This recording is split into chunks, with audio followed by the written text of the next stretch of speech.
যুক্তরাষ্ট্রের প্রেসিডেন্সিয়াল বিতর্কে রিপাবলিকান প্রার্থী ট্রাম্পের সঙ্গে বিতর্ক বিপর্যয়, পরিচিত জন সহ বিভিন্ন নেতার নাম তালগোল পাকিয়ে ফেলা, অস্পষ্ট কণ্ঠ, জড়তা সহ নানা বেফাঁস মন্তব্যে রীতিমতো লেজে গোপরে অবস্থা মার্কিন প্রেসিডেন্ট জো বাইডেনের। মুখ ফসকে বাইডেনের এসব ভুলের সুযোগ হাতছাড়া করছে না প্রতিপক্ষ দল। প্রেসিডেন্টের সাম্প্রতিক নানা কাণ্ডে এমন নাজেহাল অবস্থায় আবারও তাকে উপহাস করলেন ট্রাম্প। সামাজিক মাধ্যম ট্রুথ সোশ্যাল মিডিয়ায় ট্রাম্প বলেন, দারুণ কাজ হচ্ছে বাইডেনের।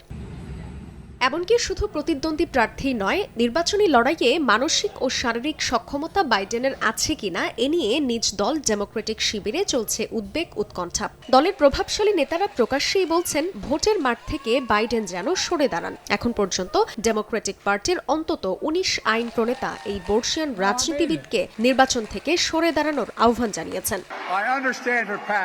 তবে দলের অভ্যন্তরীণ চাপ পাত্তা না দিয়ে নির্বাচন করতে বদ্ধপরিকর বাইডেন। শুক্রবার দেশের মিশিগান অঙ্গরাজ্যের ডেট্রয়েটে এক নির্বাচনী সমাবেশে তিনি বলেন, দলের প্রার্থী তিনি যাচ্ছেন না কোথাও।